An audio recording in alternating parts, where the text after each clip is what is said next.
Yeah, can you lower that just a little bit? Yeah, thanks. My headphones aren't working. I'm sorry.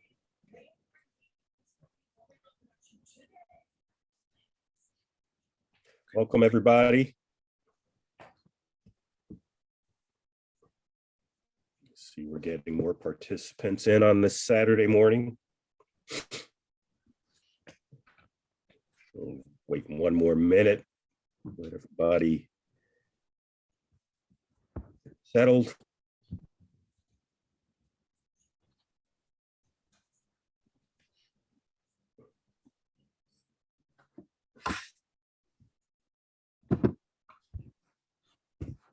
Give it one more minute.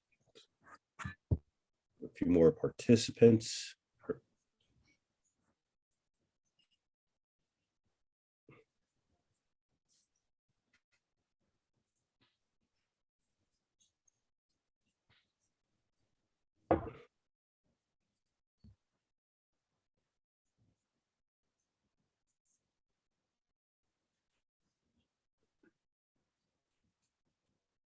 All right. Well, why don't we go ahead and get started? Good morning, everybody. My name's John Owens. I'm the president of the National Academy of Television Arts and Sciences Chicago Midwest chapter. And this is our last virtual event of the season, the 2021-2022 season. It ends this month and we start our new season in September. This is our Creating a Strong Emmy Entry panel discussion. But before we start, I just wanted to mention a few pieces of Natus business. First of all, our charitable arm, the Natus Chicago Foundation, awards up to $36,000 in scholarships annually to high school and college students. Last month, we awarded scholarships to 5 college students and 2 high school students in the chapter. So if you're interested in donating, or if you know of a high school or college student who wants to apply for our 2023 round of scholarships, just go to our website. It's chicagoemmyonline.org. Again, that's chicagoemmyonline.org. And also our call for entries for our college student production awards is open now, and the entry deadline is just a few weeks away, Friday, June 17th. Again, you want to go to chicagoemmyonline.org for more information. And those student production award winners, they're going to be announced on December 3rd, Saturday, December 3rd. And ironically, that's the same day as our Chicago Midwest Emmy event. And the great news about this year is after a 2-year hiatus due to the pandemic, we're back live. We're back to a live in-person event at the Marriott Hotel in downtown Chicago. And as you know, if you're on this call, the call for entries is now open. The entry deadline is also Friday, June 17th. So just a few weeks away.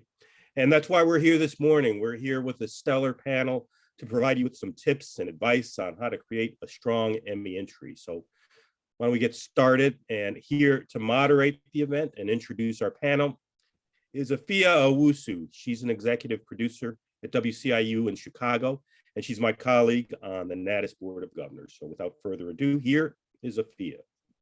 Thank you, John. As John mentioned, I am the executive producer and creator of On the Block, powered by Block Club Chicago, and the director of news and local content for Weigel Broadcasting. I'm also the co-chair of the Natus Chicago Midwest Chapter Workshop Committee. So thank you all for joining us for today's workshop, How to Create a Strong Emmy Entry. The Emmy is a coveted statue in our profession, and the submission process is a laborious one. Today's workshop is to help you navigate your way through it. There's a Q&A box at the bottom of your Zoom screen. Please feel free to enter your questions in, and we will make sure that we answer those throughout the next 90 minutes. Joining me today is an esteemed group of broadcast veterans.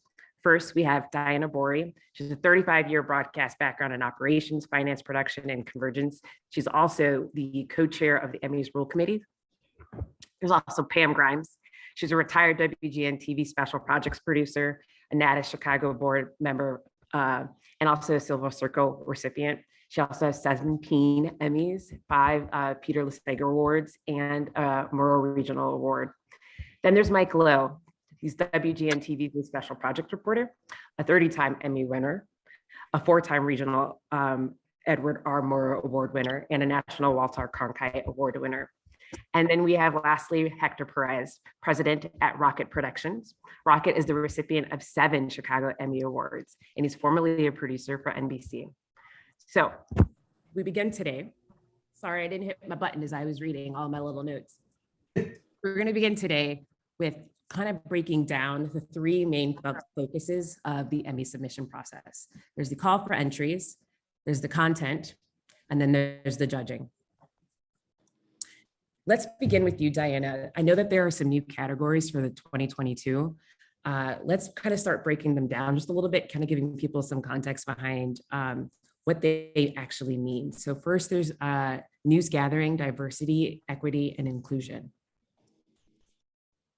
Yeah, that's a new category that I'm sorry, I just lost you on part of my computer. So I'm I have two sources here, so forgive the tech problems. The diversity, equity, inclusion category is a new one that we've judged several times this year from other chapters, and we're so each new category gets a few years to get its sea legs, and we'll see if that one has enough entries here to maintain viability. We've divided some of the news gathering pieces, categories into same day and no production time limits, because a lot of the investigative units and political units have more time and personnel. So we're giving the same day reporters a chance to enter their work here and not be up against someone who has a lot more resources. We also removed the religion category this year because of viability. The National Awards Committee has tried to make us have at least 3 to 4 entries in a category to remain viability, and increasingly religion has not had those numbers. We also divided sports on-air categories into sports anchor, reporter, and play-by-play and color commentary, because with marquee sports and Notre Dame sports and Valley Sports Wisconsin, and the White Sox and the Cubs and the Bears, we have quite a few play-by-play folks doing that. We've also added, we want to spot news back and removed continuing coverage. There's been a lot of confusion about what's spot news and what continuing coverage is, so be sure to read the definitions as you put your piece together. And we've also added lifestyle in news with a 6-hour newscast that some stations put on in the morning. There's a lot of food prep, recipe, home improvement, gardening, craft kind of things that probably have a place in news now. And we've added branded content. Can you go to the branded content, which is not a program length commercial, but it's a way an organization can engage an audience in talking about their information, like a medical show produced by a hospital. And I think that's it for new categories. Rebecca, do you want to add anything? Diana, can you also, oh, sorry, Rebecca. I didn't really. No, not really. Just that we added to the specialty reporter, that's usually just traffic. We added and transportation, we added medical and consumer to that as well. So. And were those combined just because based on number of entrants? Right. We weren't getting a lot of traffic transportation entrants, so we wanted to add more to that particular category. So if there's a flood of them, we could break them out. When these categories can like an accordion go in and out depending on the number. If we get 40 of them, we might break them out. Okay. Thank you guys for breaking down the new calls for entries. Let's briefly talk about content and how to submit. To submit, Diana, do you have to be a member of NATIS to enter the competition? Not at all, but there are discounted rates. If you're a member, you can enter at a less cost. Pam, my next question is for you. This is a television contest, so judges want to be wowed. So what does an entrant have to do to start that wowing process? Well, let me just say for first timers especially that it is a daunting process. You know, the rules go on and on. It's, you know, you think you've done a couple of good things, but they may all fit in the same category. You certainly don't want to compete against yourself for an award. There are a lot of things that go into it, and it all makes sense when you hear, and the Emmy goes to, because that is a lifetime achievement award. So it's worth the time and effort. I would say every little thing matters. You don't want technical issues. You want a decent title. And I can give you just a brief example. There was a few years ago, won an Emmy for a piece on the 50th anniversary of the Oaklawn Belvedere tornado, which we could have easily called it, this is the 50th anniversary of the Oaklawn Belvedere tornado, but instead we called it, we feel lucky to be alive. And there are many, you know, we did a piece on Father Flagler one time, and, you know, we could have said, you know, the black priest or the white priest in a black neighborhood, but instead it was, the title of it was Blue Eyes, Black Soul. So all of those things, and even the little descriptions, you know, use those writing skills that you're perfecting and give them something that's going to really make them want to see this piece. And that's really half the battle. I think if it touches people, it stands the best chance. So just make sure that, you know, you don't give up, that you don't start strong and then kind of peter out. You know, make sure that it really is the best work you've ever done. Hector, what's your, oh, sorry. Pam, Did that answer the question? Yes, it did. And Hector, I was going to throw the same question at you. What's something that judges are looking for from the wow factor?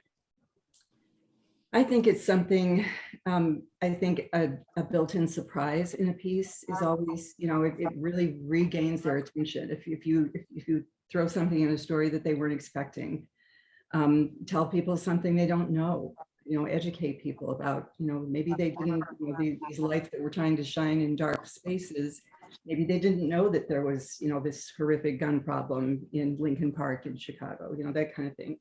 So anything I think that is out of the ordinary, I think that, and it's trailblazing. You know, we added, Diana was talking about, you know, you never know when you add a category how it's going to take off, and you know, societal concerns was something that I had suggested a few years ago because we were doing pieces on inequality and that kind of thing. And so it didn't win, even though I think it's some of the best work I've ever done in my life. But I know that I just feel like it was ahead of its time. You know, it was there before other people really caught on to it. So I think anytime you can break new ground in covering a subject, people will just say, wow, I didn't know that.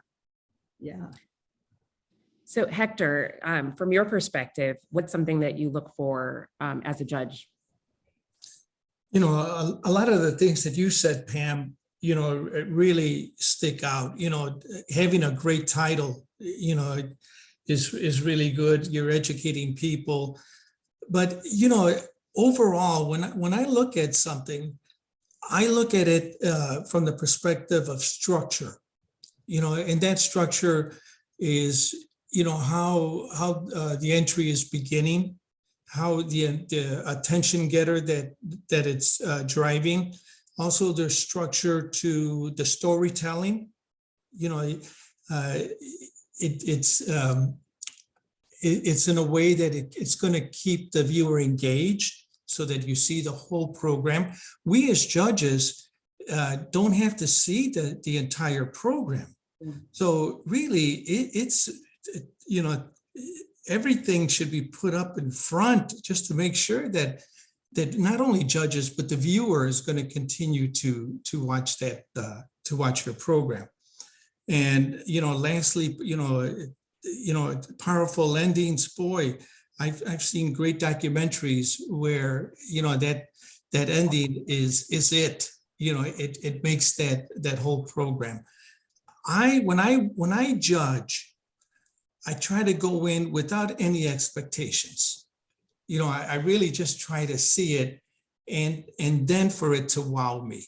And I'm looking for you know, that structure first, and then how they use that, you know, their creative approach to even make that greater. Thank you. Mike, as someone who, like your entire job, your entire role is to find good content, to capture a story. So what kind of content do you think is top notch to be submitted for an Emmy? What kind of content should people be trying to put in? You know, someone came to the office and with the project that they wanted to do, and it was something that happened 50 years ago. And I really think that it's how you're putting it together. If it's just something old, if it's Pam touched about something about educating people, you don't want to, you know, tell old stories. You know, it's new approaches that I think. So, you know, content varies. You know, I don't think that it's necessarily the content, but how you're positioning it to make that something new, if that makes sense. It does. Mike, what are your thoughts? I'm always trying to find something where there's a twist or a surprise for the viewer. And I think that's the thing that captures a judge's attention as they're looking at your entry. I'll just give an example of a story that we just did on Channel 9 about people coming back to the office and this whole idea of what's the future of the workplace with remote work and hybrid models and things like that. And we followed a guy who was one of the few people going back to the office. But then the twist was, as he swiped in his security badge, it was his dog that was coming to the office, and the company had allowed dogs to come back, or people to bring their dogs to the office as one of these incentives. You know, companies are like bringing food trucks and happy hours and things like that. But the surprise in the story after like 30 seconds was Pretzel's the dog has his own security badge and he's allowed to be in the office. So you think you're watching one thing and then you kind of twist it. And the way I've heard it described once that I thought was a pretty good description of good storytelling is, think of it like a Christmas tree where there's a focus at the top and then each branch is revealing something new. And then by the time you get to the end, as Hector mentioned, the end is so important. They're the presents that you get to open. So if you can somehow structure your story that way and think of it in a storytelling way where you can surprise the viewer and constantly be piquing their interest about what's going to happen next, I think those are the types of entries that tend to be successful. That's really good. I love the Christmas tree analogy. I think that really will help writers, producers, and reporters though in the future, because obviously the content that you're submitting for this year has already been pre-produced and aired. So as you look forward to content that you produce, that's a really great structure to kind of work off of. Pam, you touched on this earlier about the summary section being one of the most important aspects of your entry. Oftentimes, we might see someone copy and paste the anchor toss. Is that, you think that's a smart way to move about it, or would you encourage an original, like, 20-second or 15-word summary? Yeah, I think that's a lazy way to do it. I mean, I do read, and I hope all judges read, the introduction to the piece before they see it, and then you get to the first section, and it's the anchor intro tossed to the package. So I just think, again, that's just where if you're going to start strong, start strong. Don't start with that. And I know a lot of time and energy goes into writing the right toss to a story, but there are lots of ways to engage people and get them drawn into the story without repeating. It's a waste of judges' time to have it in written form, and then also you see it again as soon as the piece starts. I think it's an automatic kind of a strike against them that they don't really care. They just kind of slap this together and hope it sticks. Hector, Mike, this question is, specifically for the two of you. You're in totally different structures. There's a news side, and then there's the production house side. Some entities will have one person do the submitting of the content, which means then someone is writing the pre-save for you. So they may not be as familiar with the story. Do you think that entrants should write their own summaries to then either have someone submit on their behalf, or they should be submitting their entries so that they can control the narrative that is around their story? I think you are your own best salesperson. You know your content better than anyone else. The way it has worked at WGN, for example, is there's typically a producer and then a team of managers that looks at content. Every reporter, producer, photographer can say, oh, I think this could have a chance. From that pool, they select a few, and then it's the producer or reporter's job to write the little summary and handle the entry. So I think that's probably the best way to go about it, because you, as you mentioned, know it better than anyone else. And I think some of the keys to get into that brief and be brief, don't write 2 pages, maybe 1 paragraph for the judges. But tell me if this was exclusive. Did this have some sort of outsized impact? Like, did it change a law? Those are the kinds of things I want to see just as a summary right beforehand. And obviously you want to write it in a way that's compelling, and the things that Pam talked about with the title, something that will capture your attention, but also let me know if this report that I'm about to watch has some special meaning. Was this the first time this person talked in 20 years and you got it? I want to know that as a judge, because I think that helps put it in context for what you're about to see. But to answer your initial question, I think it's better for the person whose work is being submitted to complete the submission process themselves. Hector? No, I agree. On our side, we are the ones that are writing it. So absolutely. I mean, for me to turn over that type of control over to someone else, it would be terrible. But when I, as a judge, when I read some of the summaries, I really don't even want to read the summary, because I really want to be surprised at what I'm watching. And I know it's like a pre-sell and things like that, but in a lot of these entries, I judge a lot of the Spanish language entries, and a lot of them are written in half English and half Spanish, and so. But again, I don't put that much focus into those summaries, and again, I just like to start watching these things cold. Hector, I want to point out you are a true producer and that you don't want to give up control. Yeah. Diana, I have a quick question for you. So the rules are overwhelming but important. They're incredibly important.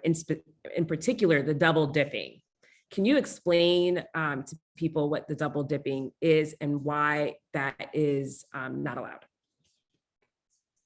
Okay, I'll try. It does get confusing. Part of the problem is that some people say they've done an interview show, but it's talking about a societal concern, and there might be a health element in there. So they might want to take that show and enter it into all 3 categories.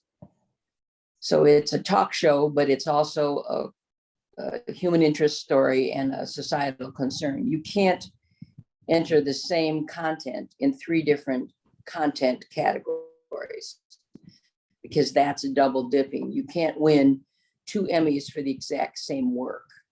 Now, the exception to that is if you made the documentary and you wrote the documentary and you shot it and you edited it, you could enter in the craft categories as the editor, and you could enter as the shooter, the photographer, and you could enter as the writer, because you're not getting an Emmy for the same work that you did as a producer, because you wore all those hats.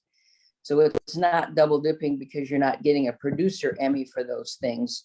You served all those purposes. So that is not considered double dipping.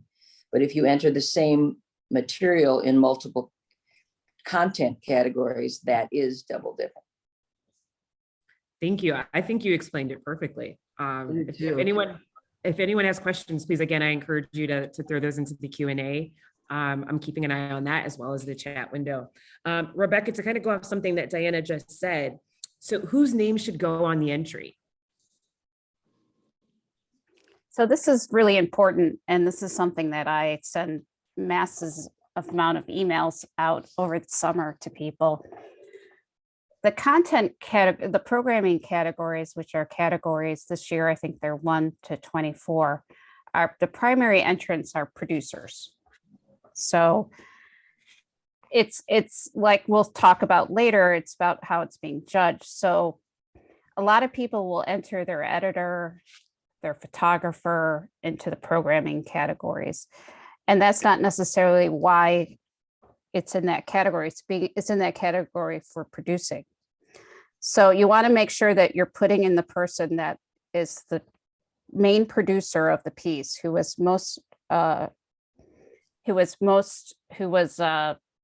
responsible for most of its content.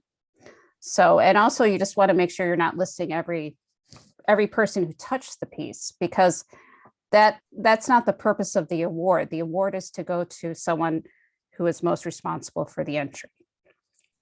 So you mean like a news director or an executive producer, if they're not hands-on, their name should technically not go on the entry form? Yes, for sure.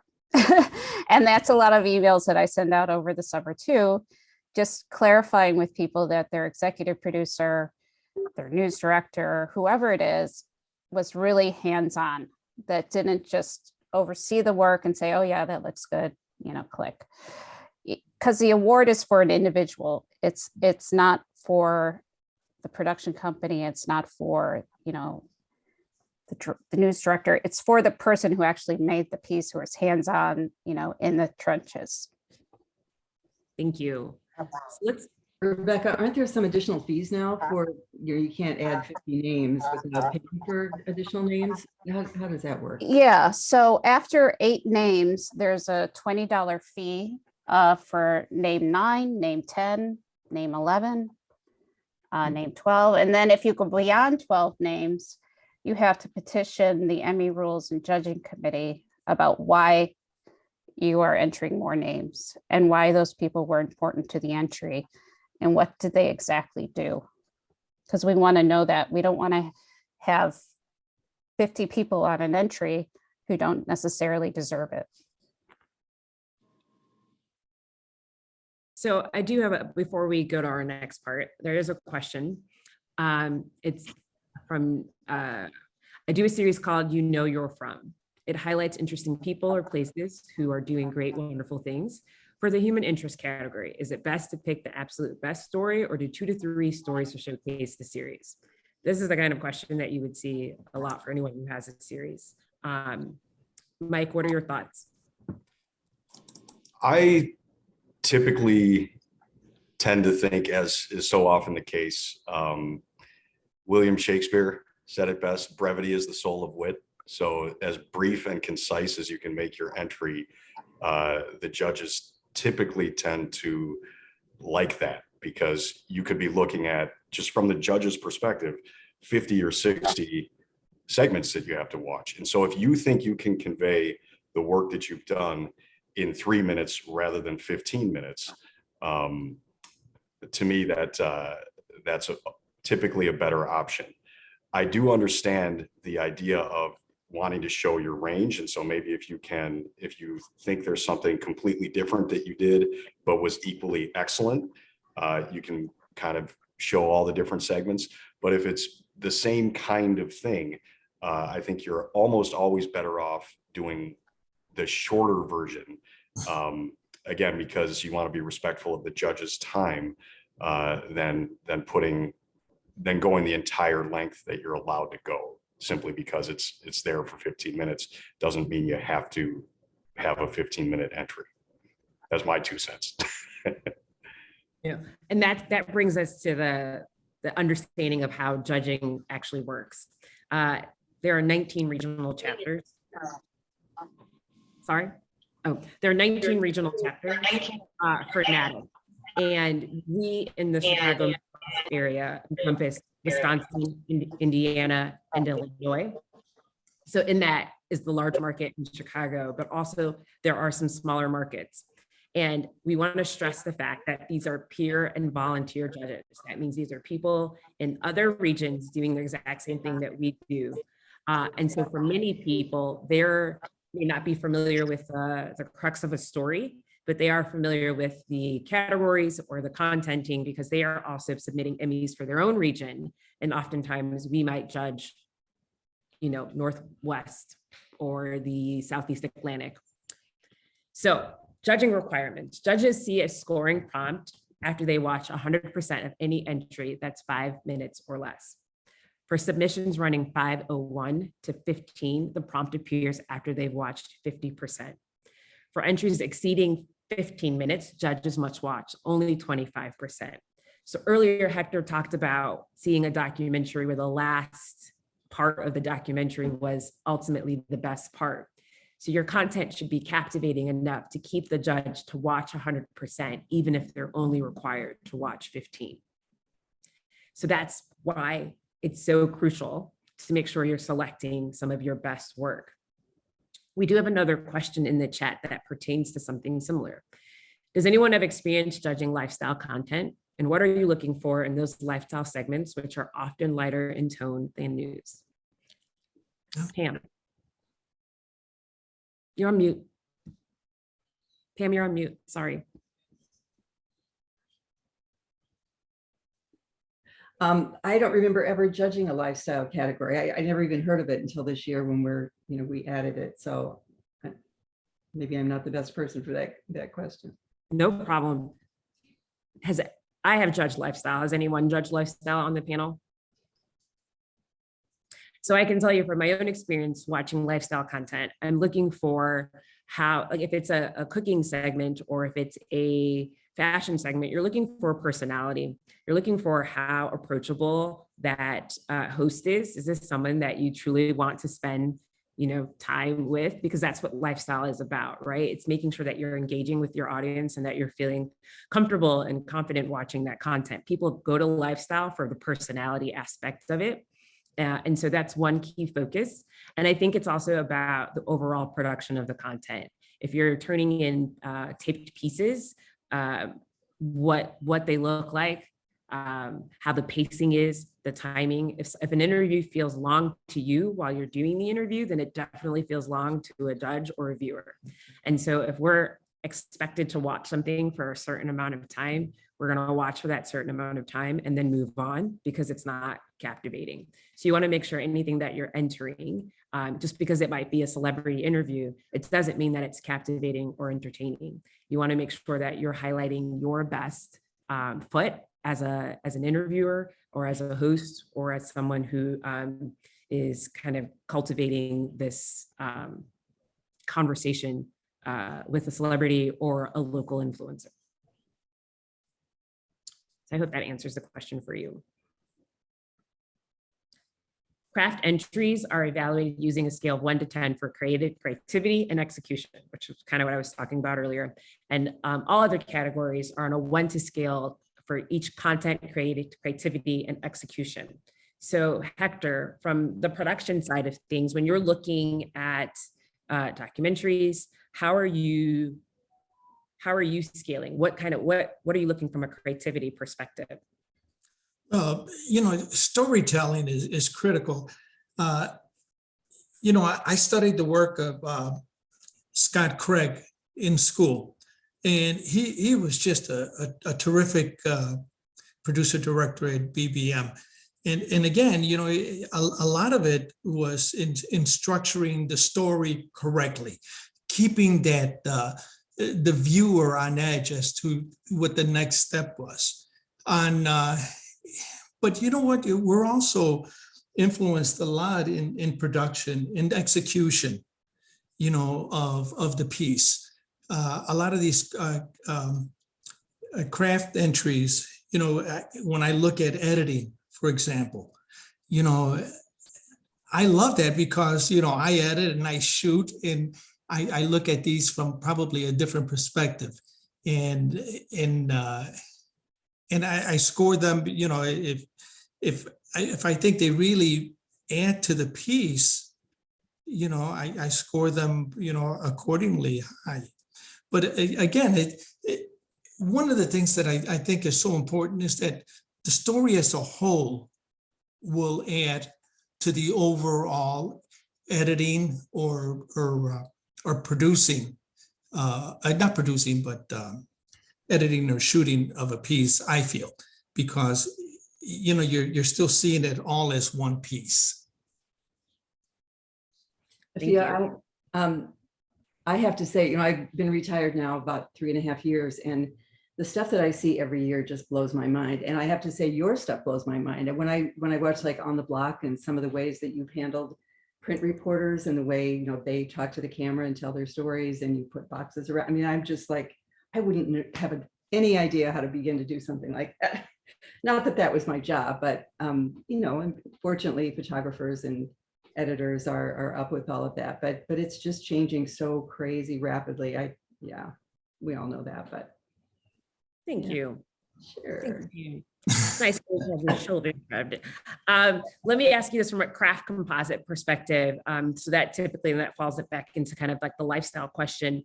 But even from a reporter perspective, Mike, should you just throw the kitchen sink at it? I mean, I know you said, you don't necessarily need to go to that 15-minute mark, but sometimes you think everything is great.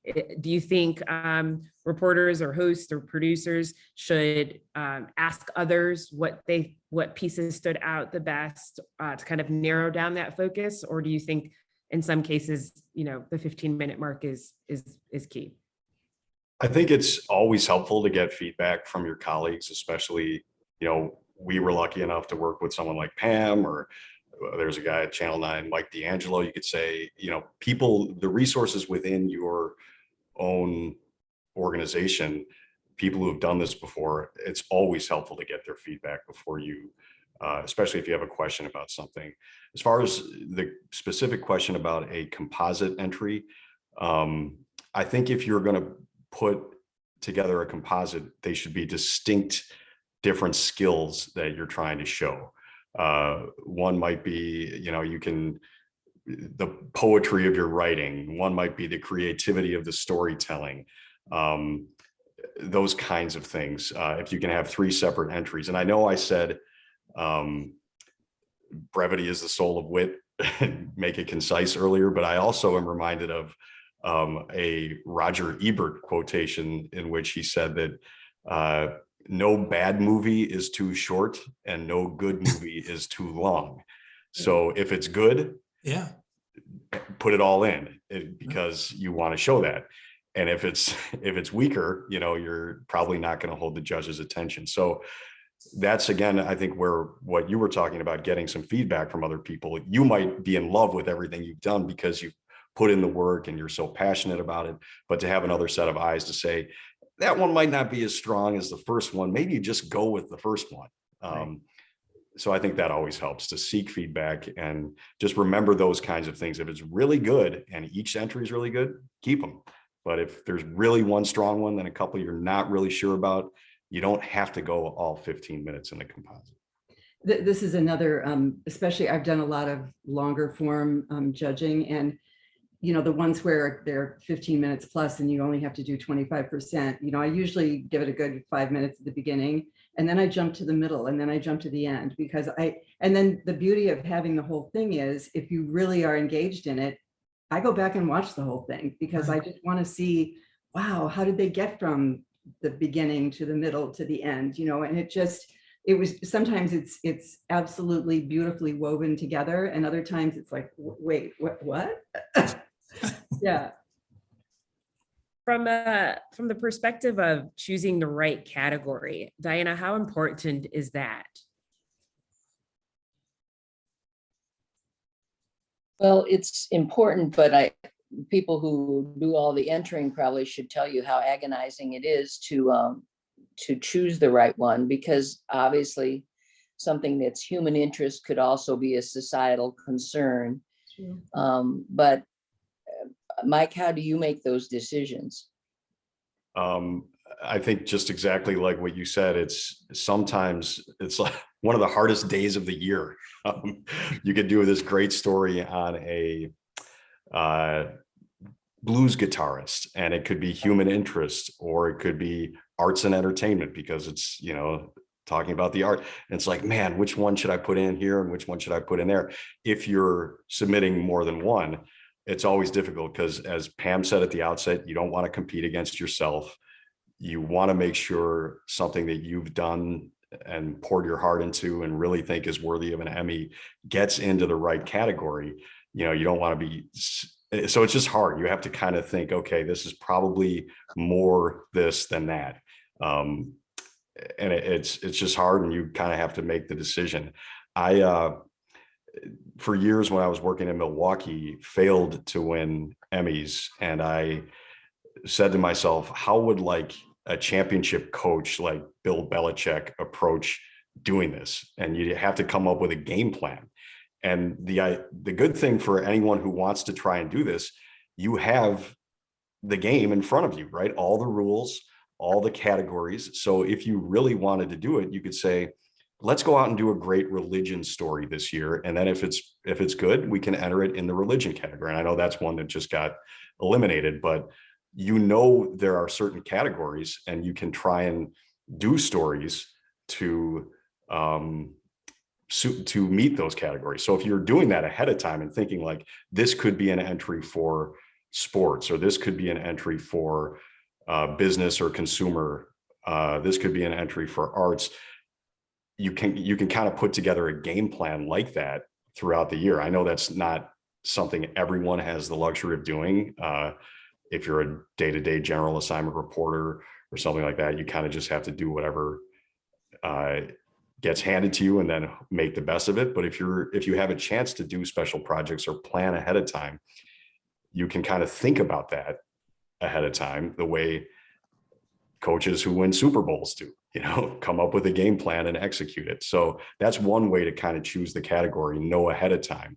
But sometimes you do a great story without thinking about it, and then it's like, man, this could fit in 3 different categories, and then you just have to kind of figure it out and make the choice, and it's tough. There's really no right answer.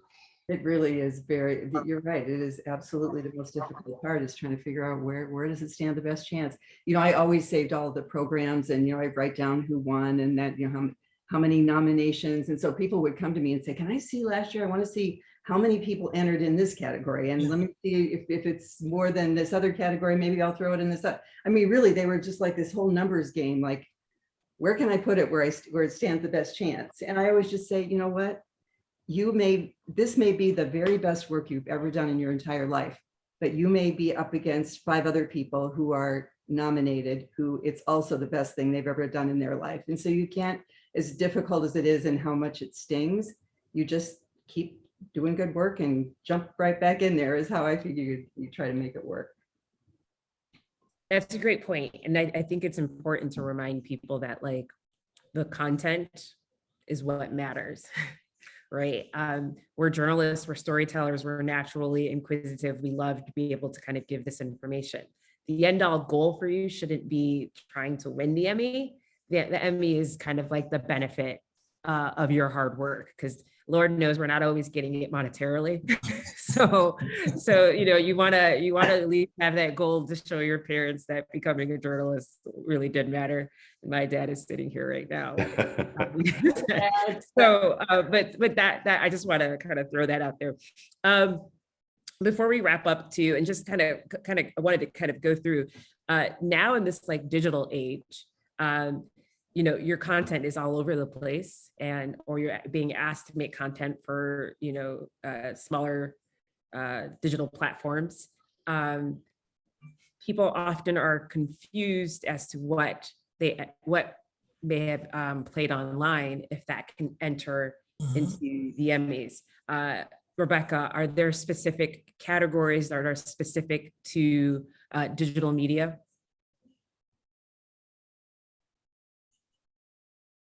Sorry, all the categories are eligible. So, you know, you could enter something that's only online into any of the categories. So. Thank you. Here's a question for you and Diana that's specific on eligibility. If content was produced in Chicago and specifically for the Chicago area, does the physical work, home address of the producer also have to be in the market region if No. they are from town? No.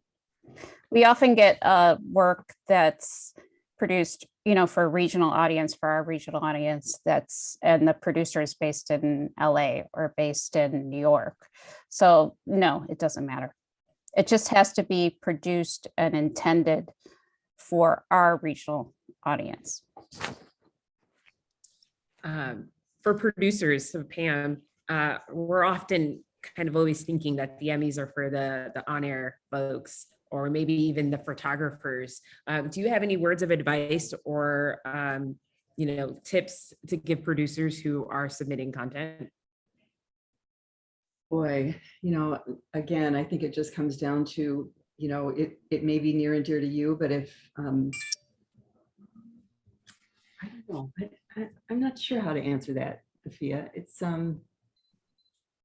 yeah, I'm drawing a blank about how to answer that. I'm sorry. I'll circle back to you in the end if you have a question. If you have a way to, then you can throw it in there. Do you think, and this can be for Hector, do you think choosing original work helps stand out to judges versus covering something that maybe people are really familiar with? Or is it just the content? It doesn't really matter. I really don't think it matters. It is the content. It's how you're putting it together, your approach to it, your creative approach. So yeah, I mean, it all boils down into your creativity, I believe.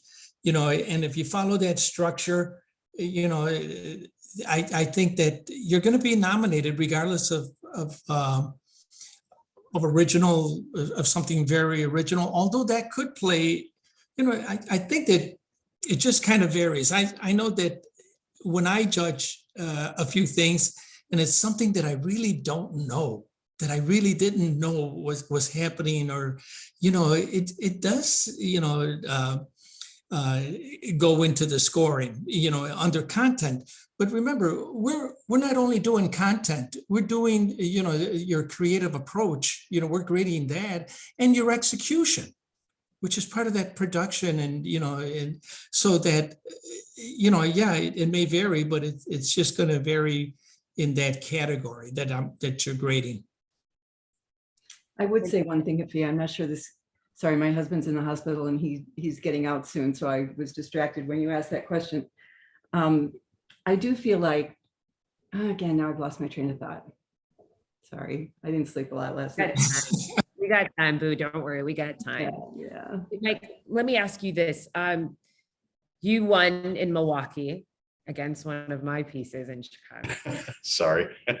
No, it's fine. But this is what my question is. So how a smaller market, most people might think a smaller market has no way to compete with Chicago, right? So if you're in the South Bend or if you're in Milwaukee, so what do you have any kind of words of encouragement, or can you explain kind of like how to showcase content when you're in a smaller market and not so necessarily worry about the fact that you might be competing with someone in Chicago? I can tell you, as a judge, the market size to me doesn't mean anything. It's all about the piece that I'm watching. And I've heard the exact opposite of that too. There was a time when Milwaukee stations were winning a lot and people were saying there was an anti-Chicago bias. And there's probably some truth to both sides of that, where people will watch Chicago stuff and say they have all the resources, or people will say, watch the Milwaukee stuff or the Rockford stuff and say, they don't have any of the pressures that we do in Chicago, so they can spend the time to do all this. To me, it's just all about the story that I'm watching, and does it meet all of the criteria that we've been talking about? Structure, creativity. Did it teach you something or open your eyes to something that you didn't know before? So I really try to judge it on the individual basis, and I don't think anybody should be intimidated from entering into any category just because there's a major market. There are, I will say this too, anybody who's listening today, if you want to get better at entering Emmys, judge Emmys, help out this chapter and take a couple categories, because you will learn so much about what makes something good and what makes something not quite Emmy worthy when you sit and watch them. So to me, that's probably the best preparation you can have for entering the Emmys, is actually judging them. But yeah, I would say we don't even know who's judging it half the time, right? It could be people in Texas, it could be people in New York. So I think those ideas of Chicago versus Milwaukee versus Rockford, it's like we're judging each other, but we're not the ones even doing it, right? Like, so it's somebody somewhere else 2,000 miles away that might not have any clue. I mean, obviously everybody knows what Chicago is, but if the piece is good, it doesn't matter what market it came from, as far as I'm concerned. Diana, I would hardly agree. I really would really encourage small markets to enter, because I've seen some small markets take a category, and it's just phenomenal. And it's such a lovely thing to see too at the ceremony. They're so excited. And so please. Your win, because you beat the big boys. But Diane, I was curious about, the way that the judging has, now we've mixed it up with, you're not just sending all of our stuff to New York or to, San Francisco or whatever. Can you talk about that who is judging it and how we're getting a better overall view of the country, not just regionally? Yeah, and if a few could put on the map again of the chapters, they might illustrate this a little bit more. In the past, in the analog days, when we literally shipped videos, tapes to chapters, they would sit in that conference room and watch them. But now, because of the internet, obviously we can, they're doing everything we're judging online. Instead of sending an entire category to Dallas, say, what we will do is have it be judged by a few judges in Texas, a few judges in Boston, a few in New York, a few in Miami, a few in Nashville or Denver. And so we're getting diversity. And last year, for the blue ribbon panels like newscasts, we had so many judges. Instead of the 6 or 7, we ended up with 10 or 15. So I asked the accountants to divide the ballots by region to see if there was a regional prejudice about, if Dallas newscast judges felt differently than New York judges. And the same things would have won had they been done individually. So that was a real comfort to me, that even though there was geography differences among judges, that the same quality rose to the top, and that this way reduces the chance of regional bias, if there is such a thing. In early years, we used to say, okay, the spot news was judged by Philadelphia or something. And then people would say, well, what does Philadelphia know about spot news or whatever? So they felt some comfort in that. But we actually had people trying to call Philadelphia and see who sat on that panel and try to game the system to see if they could figure out their odds. So we stopped telling you specifically where things were being judged for that reason. But hopefully, when the quality rises to the top, no matter where it's judged. And this map shows the regions that we trade with, and we trade with 9 different chapters. And those states that don't have a star doesn't mean they're not included. It just means that the Minnesota Upper Midwest chapter includes the Dakotas and all that. So we are spread from coast to coast. And one thing that people like to do when they judge San Francisco is it includes Hawaii. So they get to see a lot of great background and nature shots too. Great. Thank you for breaking that down and explaining for us. Again, I want to remind you, if you have questions, to please fill them out in the Q&A section.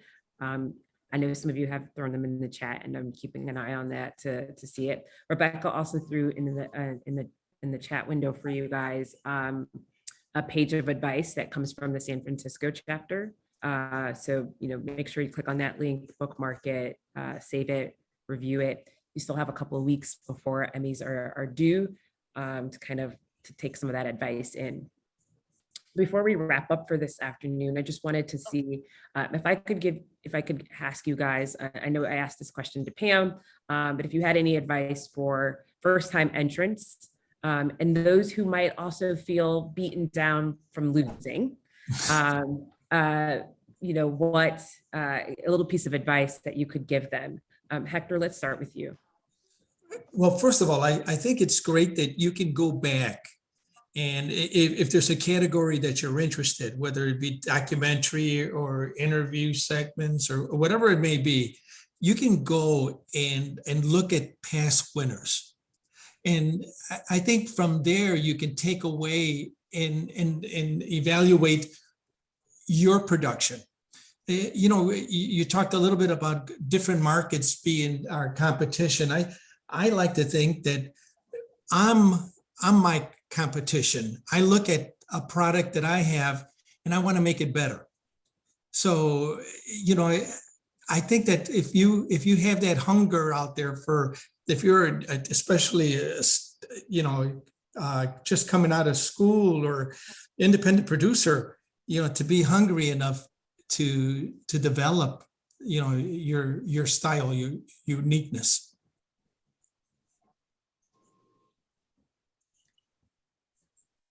Mike, what about you? I would say don't be discouraged if you don't win one year.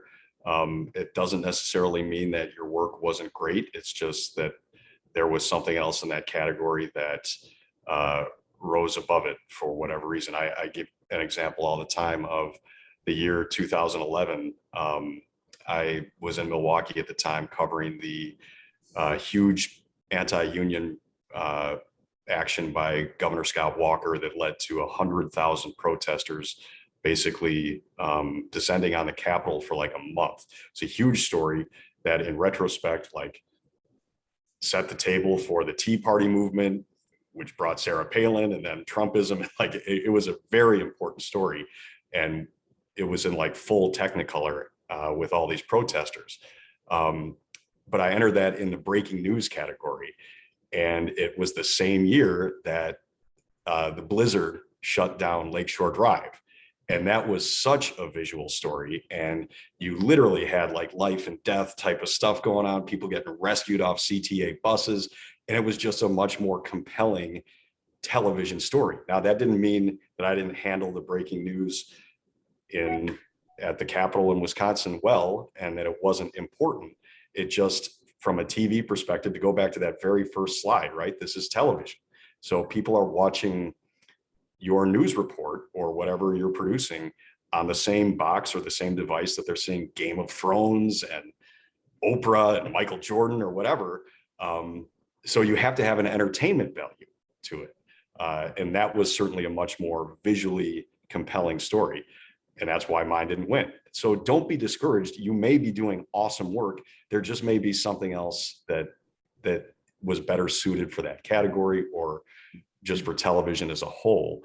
So keep entering. As Wayne Gretzky said, you miss 100% of the shots you don't take. So if you don't enter, you can't win. So keep doing it, and eventually you will, because I know it's such a huge goal for so many people in TV, especially because the other awards that you mentioned, like Murrow's or Cronkite's or Peabody's, we kind of know what that is, but Joe Grabowski on the street instantly knows what an Emmy is because Jerry Seinfeld wins Emmys and Oprah wins Emmys and all the people we know. So the Emmy is the coolest one. So keep going for it. You definitely, if you're really passionate about it and you want to do it, don't be discouraged if you don't win one year. You can come back and try again the next year. Beautifully said, Mike. That was just a highlight. Before I forget my. Yeah, sure, go ahead, love, go. I just want to say, I guess maybe this is my own insecurities about my writing, but I always feel like people tell their own stories best. If I didn't have to write one word for any story, that would be my goal. And I always do feel like, people tell their own stories, let them tell them. And so I'm a big fan of natural sound pieces. But even though those from a production standpoint are harder to do because you have to have the exact right wording, the exact, you have to have a lot of natural sound to string everything together. But you really, these awards are not about us. They're about, the people that we're covering, and they have amazing things to say. So anytime you can back out and let them say it, I say, let them say it. Beautifully said. Beautifully said. We do have a couple of new questions. Give me 1 second to navigate. I would say the exceptions are Mike Lowe and Steve Hartman, because I always want to hear what they say. Mike is a beautiful writer. You are indeed. Okay. There's a question that kind of reverts back to a couple of minutes ago. How do you go back and look at past winners? Is that on the Emmy website, Rebecca? So we have lists of past winners. We don't have the video of the exact entry, but if you look up a story, you can often find the YouTube video of it or something like that. So great, thank you. And that is true. I have used those as examples for like students, specifically the story that might pique me on. I'm a little salty about it, but I did come back and win the Blizzard. So that. and I think we should. Emmy, by the way. I think we should note too, and I don't know if we've said it yet. It's not a horse race. There could be 2 winners in a category. There could be even 3 winners in a category. So if there's 3 pieces that are all outstanding and their scores are way up there, they could win. So just think about that as well, that it's not a horse race. Yeah. So I think people are always surprised when there's multiple winners. They're like, what's going on? But that's the reason. But I would say to Mike's earlier point, which was also my closing, get involved, because when you're in the chapter, or if you're just working as a judge, you understand the process. And so you know what to expect. And as you're watching these very compelling and beautifully told visual stories, sometimes you can't pick one. And so you end up scoring 30s, across the board. And then next thing you know, there are 2 winners in this category. And I have tried to go back and watch something before submitting it again to see, okay, do I have the same feelings that I did the first 2 times I watched it? And to me, that's compelling storytelling, right? When I'm thinking about it after the fact, or wanting to go back and seeing it again. And then, after the awards have been won, searching for that again to send to people to watch, like, this is great storytelling. This is what you should be striving for. So I would encourage participation for sure, because it gives you a nice window into understanding the process and learning the rules. I have learned so much in the 2 years that I've been on the board, let alone the years that I've judged in the past too. Mm-hmm. I think the opposite is true too. You see some things you're thinking, really? They thought that was Emmy worthy? You're like, oh. So also, I wanted to say too, that you could watch past Emmy shows, like our past regional shows online. And in the categories that when we do the categories, we show clips from each entry as well. So each nominated entry. So that kind of gives you an idea too, what's in the category and what was nominated, even though they're small clips. So we have a question in the chat that's very specific. And so I'm going to ask it, but if no one on the panel thinks they can answer, Hector, this might be a little bit more up your alley. I do want you guys to know that Rebecca is a resource for you, and here's her information. Please write that down. Text her questions. Or call. Or call. Yes. The question is, what would be the best program category for a 2-minute trailer that is promoting a documentary series? It's very inside baseball. It is. So text this question to Rebecca. I mean, I was actually looking at the categories for a while, just trying to figure it. Diana, do you want to? I would say spot program, but I'm not sure.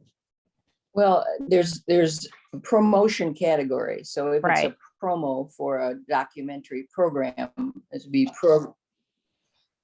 program promotion.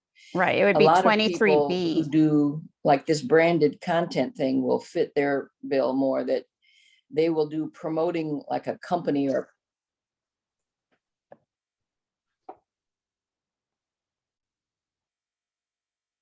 Diana, are you still speaking? Diana, you went out, your sound.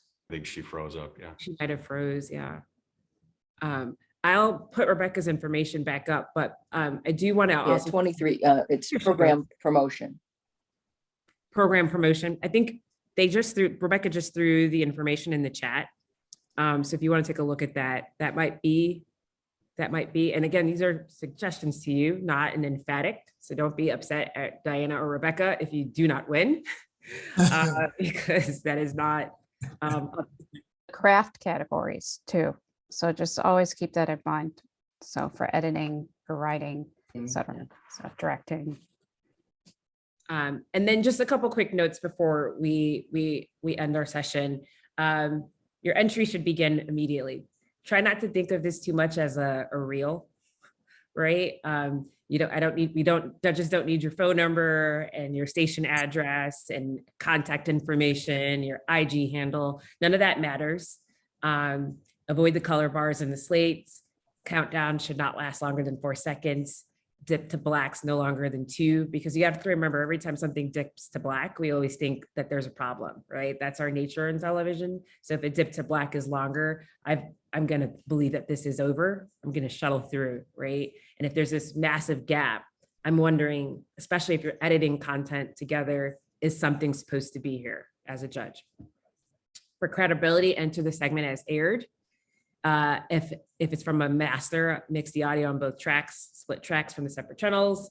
Catch your mistakes in advance. That's very important. Judges, if you see a submission that has mistakes on it, what's kind of like your gut reaction? What's your thoughts? Hector? When you watch a video, it really takes you somewhere. You're no longer here, you're there. And I think when you see a mistake, it wakes you up. And it just disturbs everything. So I would say, mistakes really will really cost you. Sure. Pam, you're nodding. Do you agree? Yeah, I mean, it's just, I understand, everybody's overworked and underpaid, and, you're trying to do this on the side of trying to meet deadlines and all of that. But it just comes across as if this truly is the best thing that you've done this entire year. Mm-hmm. Can you please check the spelling, or, just silly stuff. If there's a dropout in audio, all of a sudden, it's just blank. There's no nat sound, there's no words, there's no music, there's no anything.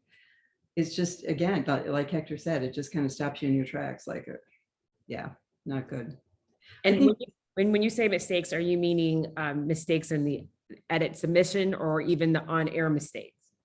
Like if a wrong super popped up Well, I mean, that's sometimes that's not, the producer's control or the photographer's control. It just kind of happened. So I don't really worry about that so much, because that kind of stuff happens. But if it's bad grammar, or something that is easily fixable, if you really care about this piece, then you should check all of those things and make sure if this is really the best thing you've done this year, then make it the best thing you've done this year. I think there was that question that I blanked out on about, are Emmys mostly for people on air? And, I'm a prime example. There's a lot of producer categories, but, I would always list like my photographer as a producer, because, they have every bit as much say about the way they shoot the story as how I tell the story. And if we don't have that partnership, we're both producers, we're equal producers. So I don't know if that got to the question that you were trying to get answered, but you know what, Pam, I agree with you on that. On our case, we have maybe editors that are working where I'm not sitting there and they're putting it together. And I really think they're in a sense producing as well. right. So Yeah. All hands on deck. you can't go over 8. And if you go over 8, you're gonna pay. Right. True. There is another question in the chat, and again, this might be a little too inside baseball, and if so, please take down Rebecca's number here. The question is, since the program I'm entering has underwriting, does that need to be included, as that is the way it aired? That might be more of a Rebecca Diana question. Yeah, it can be included. commercials obviously are supposed to be edited out, but an underwriting statement is fine. Should an on-air host / reporter ever enter as a producer or editor? I say if you're producing and editing. Yes. Yeah. Does anyone else agree? I'm sorry. No, I agree. Yeah. If you're fulfilling that role, yeah, Yep, you're doing the work. yeah. But editor may not be eligible in that category, so you should enter the job title that's eligible to be entered. So like if it's under craft achievement for editor, could they? Yes, then you can enter it there, yes. But if they served in a producer role in the programming category, they could put their name down as a producer if they served as a producer and in the role as a producer. So I guess like a good example would be if you're in a smaller market and you're doing multiple roles, Right. where you are editing, whether it's pieces or elements of the show, and then you're editing or producing, segments, but also hosting. That would allow you to, that would not be considered double dipping, correct? Mhm. No. There's also a definition of producer now that's in the rules booklet that National expanded, because this was a question we got a lot and something that I have to send people a lot about. What is the definition of a producer? It may sound kind of basic, but it helps. Okay, sorry. Rebecca wanted me to showcase. You don't have to. It's okay, I'm here. I just don't know how to get you. There's a question from about which is the stronger entry, which way to win in terms of either editor or producer. But they're being judged by peer judges with different qualifications. So in theory, if you're entering editing, you'd be judged by editors. And if you're entering as a producer, there's a wider range of people who would be judging. So there's no easier or better chance. It's just a different group of judges. Thank you for catching that, Diana. Rebecca, was this the link you were referring to? You're on mute. Sorry.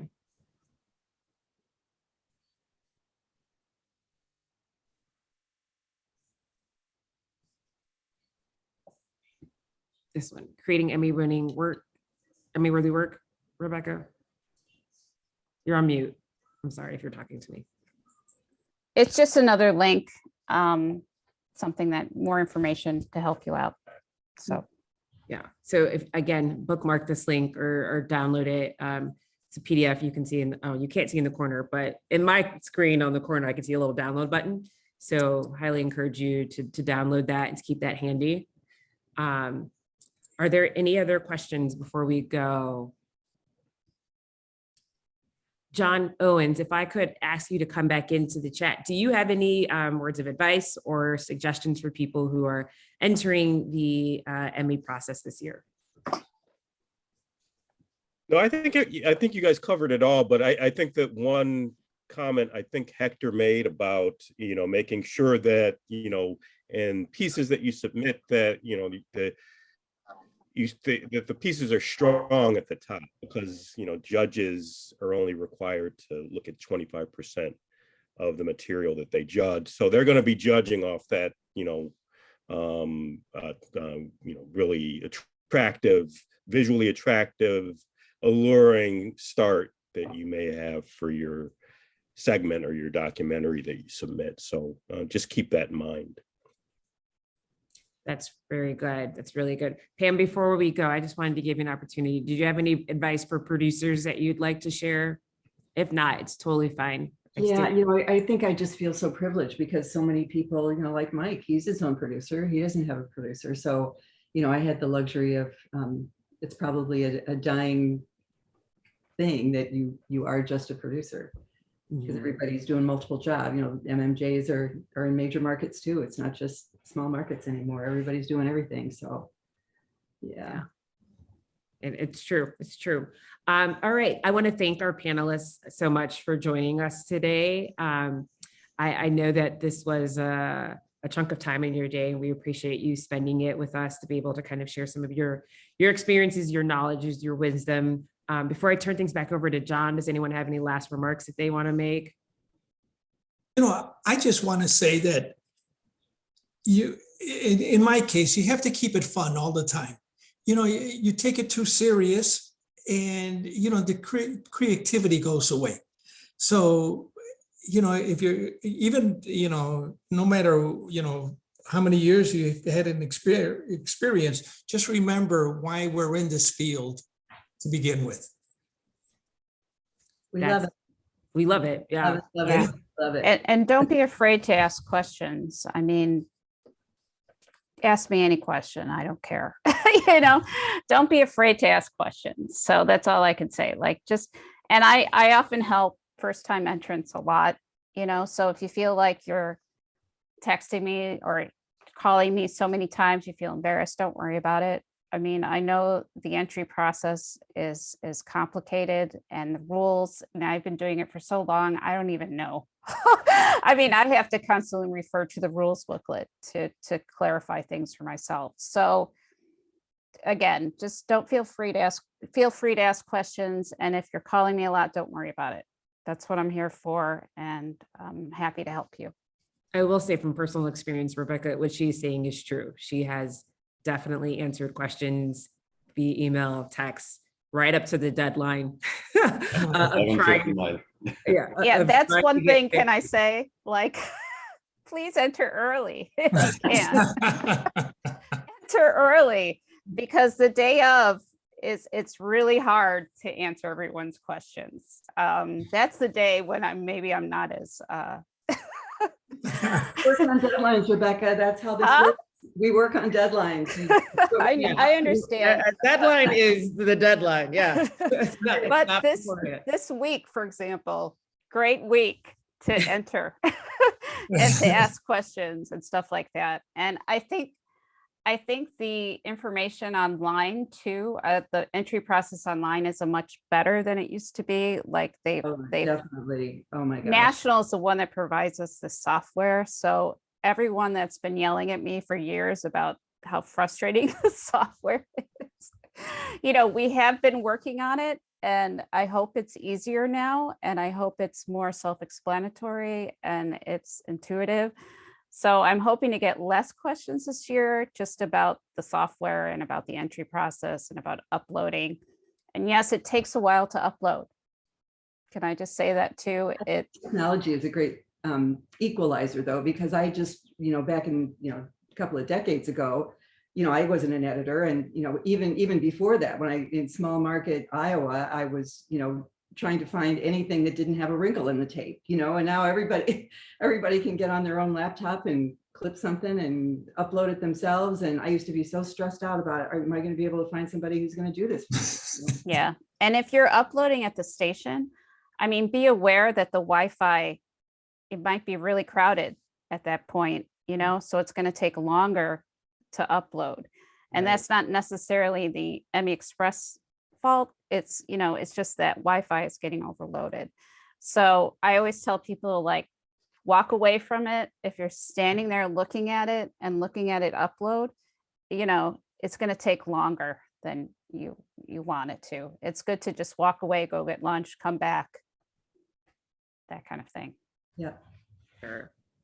Thank you again. Thank you guys so much. I'm keeping an eye on the questions and chats. I don't see any more. So with that, I want to remind everyone that the deadline for the Emmy entry is Friday, June 17th at 11:59 p.m. Please do not call Rebecca at 12 in the morning. Rebecca's phone will be off. But there is a late deadline. Late entry deadline is Friday, June 24th, 11:59 p.m. That is a $30 fee per entry, correct? Right? Yes. If you were to do the late entry, which is Friday, June 24th. So the main entry deadline is the 17th at 11:59. And then your late entry deadline is June 24th at 11:59.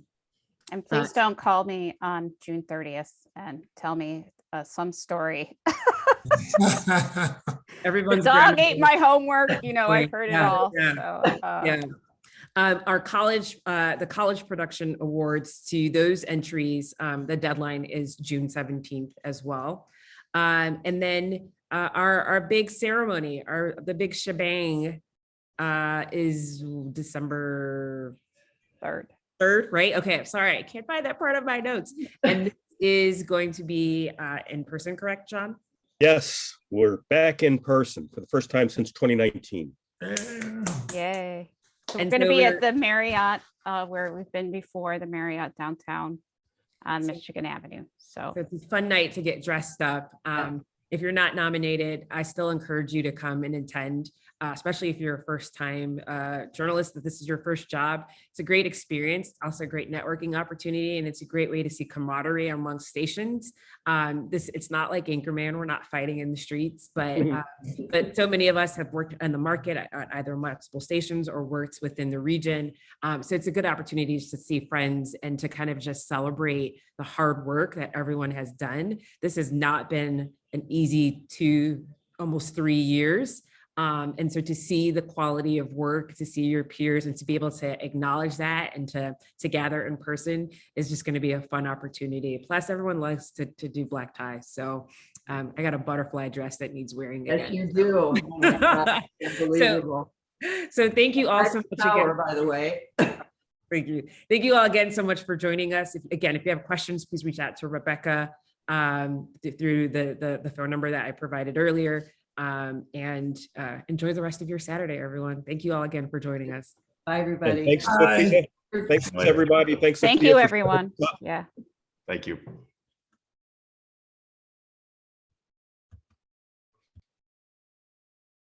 All right.